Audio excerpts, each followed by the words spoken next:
Oshawa has given notice of dissatisfaction with the answer to a question given by the Associate Minister of Long-Term Care. The member has up to 5 minutes to debate the matter, and the Associate Minister of Health and Long-Term Care has up to 5 minutes to reply. I now recognize the member from Whitby, Oshawa. Thank you, Speaker. I asked the Premier yesterday a very specific question about funding for post-stroke patients between the ages of 20 and 64 years of age.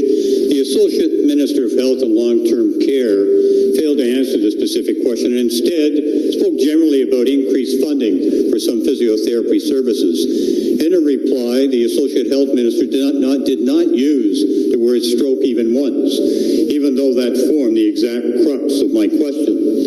I referenced the case of Jim McEwen, a resident of Durham Region and a stroke survivor, Speaker, under the age of 65 years. Mr. McEwen is a representative of thousands of people in this province who share a similar funding challenge, and my question was posed for the benefit of this larger group.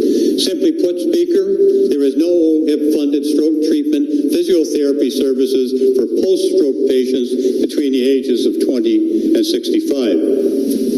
To reiterate, 1 year ago, my predecessor, Christine Elliott, raised this issue in the House and asked the Minister of Health and Long-Term Care to address this funding gap. Minister Hoskins at the time said, "My ministry for some time has been working on this precise issue that she has raised." Speaker, 1 year has passed. 1 year since the minister gave his reply in this House.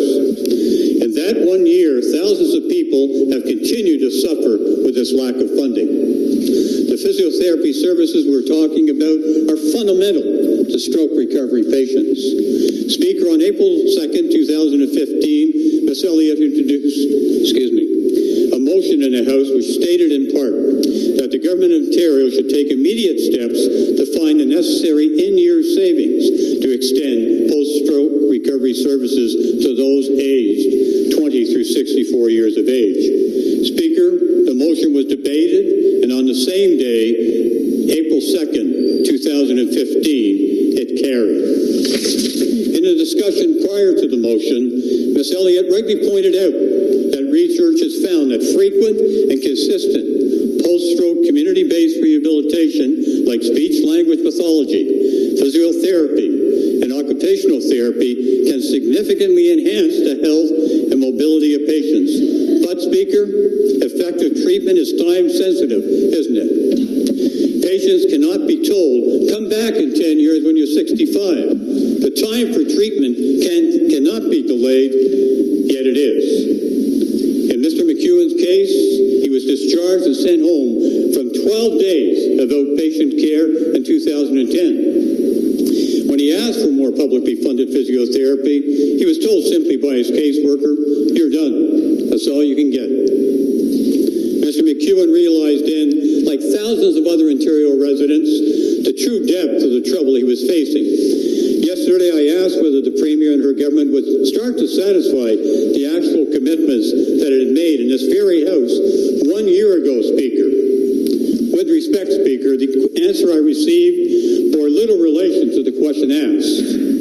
It was generic, unspecific, and completely unhelpful to the people who are demanding our assistance, care, and support, and who are watching this afternoon, Speaker. The Ontario government has not introduced a bill to amend the Health Insurance Act or associated regulations with respect to this very issue.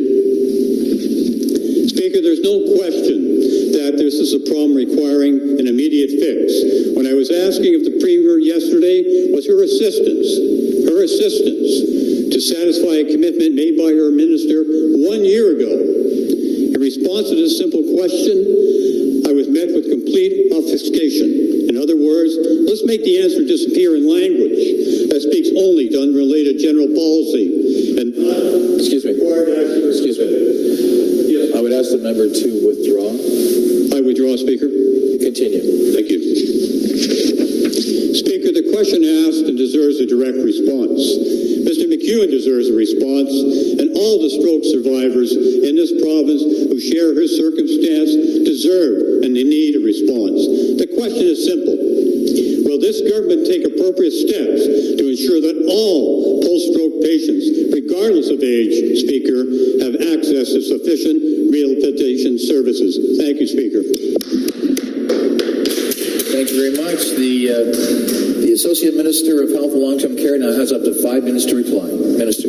Thank you, Mr. Speaker, and I thank you for the opportunity I thank the member from Whitby, Oshawa, for his advocacy and his passion on the issue, and I also appreciate the opportunity to give a more fulsome answer, as I believe this question does deserve a fulsome answer. If this House indulges me, Mr. Speaker, I'd like to begin by talking about the care path for a post-acute phase stroke recovery patient in Ontario, regardless of age. And that's really important. I want to emphasize, regardless of age, this is the post-acute phase of stroke recovery that's offered in Ontario in 5 settings. The first one is, as you can imagine, in the hospital, inpatient beds, covered by OHIP. Inpatient rehabilitation and complex continuing care beds are used to treat patients of all ages who require hospital-based acute stroke care. Inpatient rehabilitation beds provide supports for patients who require hospital care to reverse functional decline following an injury, illness, or medical intervention, including an impact of a stroke. After the patient is discharged, there's a number of options available to the patient to ensure that rehabilitative services are continued. The first is hospital outpatient clinics. A number of hospitals offer outpatient clinics and hospital day programs for post-acute stroke patients of all ages.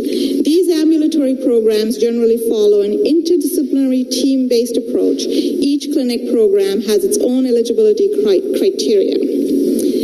Next, the Rehabilitative Care Alliance, an advisory body established by the 14 LHINs, including representatives from hospitals, the Ontario Association of Community Care Access Centres, the Ontario Long-Term Care Associations, and many other key stakeholders, is in the process of developing a plan for an outpatient data collection and reporting system for hospital-based outpatient rehabilitation services, which would include stroke care, and speaks to the ongoing work that we are doing in the area of enhancing services for post-stroke patients.